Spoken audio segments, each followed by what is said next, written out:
Kisah tentang sidang majelis membahas upaya menghalangi jamaah haji agar tidak mendengarkan dakwah Rasulullah SAW. Jadi setelah Rasulullah berdakwah secara terang-terangan, kemudian setelah itu datang atau mau datang waktu haji. Berarti kalau waktu haji berarti bulan Dzulhijjah ya. Berarti sebelum Dzulhijjah.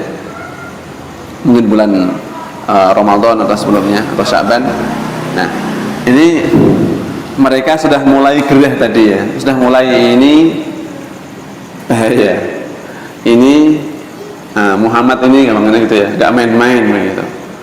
Makanya kita kata mereka ya, harus menghalang-halangi ini. Gimana caranya begitu. Padahal sebentar lagi bulan haji. Bulan haji itu biasa pada datang berbagai kabilah Arab begitu. Karena memang haji itu sudah sejak dahulu begitu ya. Itu adalah sunnahnya Nabi siapa? Nabi Ibrahim ya. Nabi Ibrahim sudah pada haji begitu ya. Nah, maka orang-orang Quraisy ini, orang-orang kafir Quraisy ini, dia berkumpul di rumahnya Walid ibn Mughirah, sesepuhnya mereka. Kemudian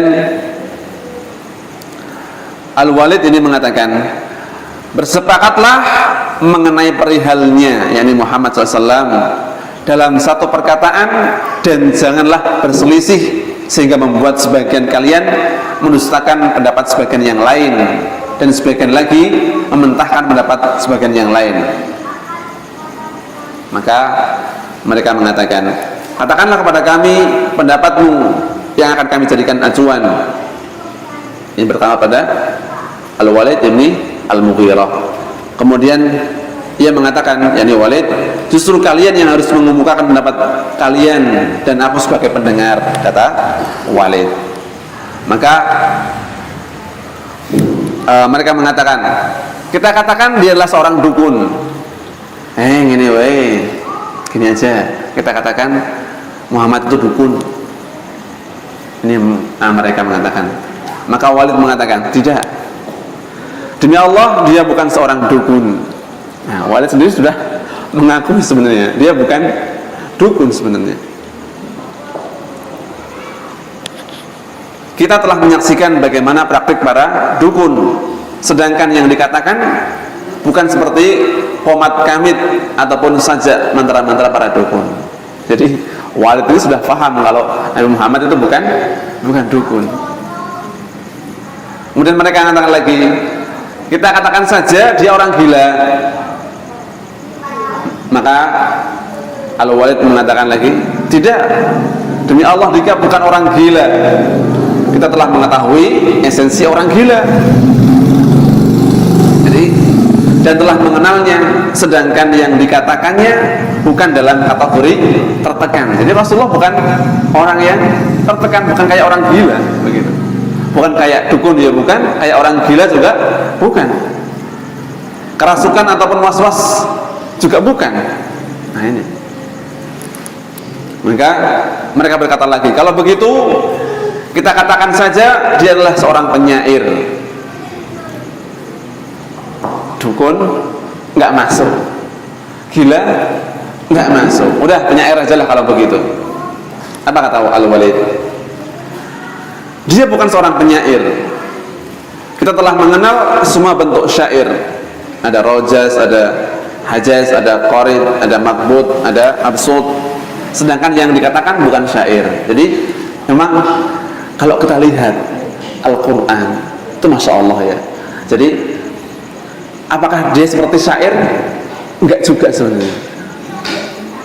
Jadi kalau syair itu ada aturannya begitu kan, ada aturannya. Misalkan contohnya apa ya, misalkan berapa ketukan begitu kan, syair itu kan begitu, bait-bait syair itu kan ada aturannya, kayak pantun, kayak apa itu kan ada aturannya. Al-Quran tidak, kadang ayat pertama panjang, kadang pendek begitu, enggak seperti syair. Makanya mereka heran, dan orang Arab ketika itu sangat kenal dengan syair begitu ya, sangat paham dengan syair.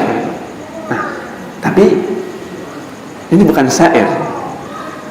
Dia mengenalnya, mereka mengenalnya. Maka mereka berkata lagi, kalau begitu dia adalah tukang sihir. Sentek argumennya. Dukun bukan, kemudian gila bukan, kemudian syair, penyair bukan juga, udah tukang sihir aja. Dia pun menjawab, dia bukanlah seorang tukang sihir.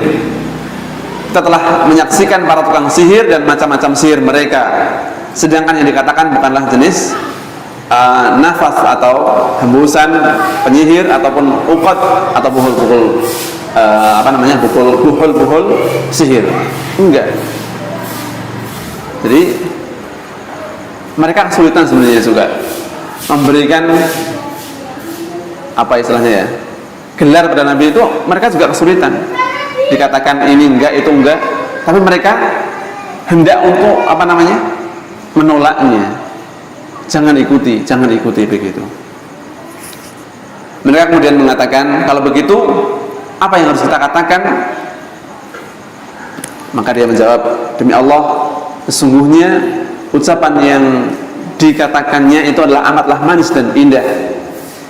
Akarnya ibarat tandan anggur dan cabangnya ibarat pohon yang rindang. Sebenarnya mereka mengakui ya. Sebenarnya mereka mengakui yang disampaikan Rasulullah SAW. Tapi mereka enggan untuk menerimanya. Akhirnya yaudahlah, kita katakan mereka dia adalah tukang sihir saja, dengan alasan karena tukang sihir itu biasanya memisahkan antara suami istri. Dalam ayat 9 begitu kan, yafarriquna bainal mar'i wa zawji, begitu kan. Tukang sihir itu biasanya begitu, memisahkan antara suami dan istri. Itu diantara kerjaannya tukang sihir, dan setan sukanya begitu, mengganggu. Makanya kalau punya istri dijaga. Artinya dijaga itu jangan mudah kemudian talak dan seterusnya begitu. Karena itu memang dihiasi oleh setan. Ketika sebelum nikah kayaknya bayangannya semuanya indah di hadapannya. Istriku yang paling cantik, istriku yang paling hebat, istriku yang ini. Ketika sudah menikah mungkin jadi lain gitu ya. Dan kayaknya di sebelah sana lebih indah, lebih cantik gitu. Rumput tetangga lebih hijau, katanya begitu. Karena ini tadi dihiasi oleh setan tadi. Di antara tukang sihir itu sukanya begitu, memisahkan antara suami dan istri. Makanya udahlah kita katakan tukang sihir saja. Kenapa? Karena Rasulullah ini dianggap memisahkan antara suami dan istri. Kok bisa demikian? Kenapa? Ketika suaminya masuk Islam, istrinya belum. Wah, ini akhirnya kan udah pisah dulu begitu. Kalau diajak mau, biasanya kan begitu. Diajak mau masuk Islam, ayo. Kalau enggak, dipisahkan dulu. Karena sudah lain keyakinan. Dan keyakinan itu memang tidak bisa istilahnya ya, tawar begitu ya. Kalau sudah keyakinannya begitu, sulit begitu ya. Enggak mau masuk Islam, nah sudah sulit misalnya begitu. Kakaknya masuk Islam, adiknya enggak masuk Islam, nah misahkan. Makanya tadi udah kita katakan dia tukang sihir saja begitu ya. Walaupun sebenarnya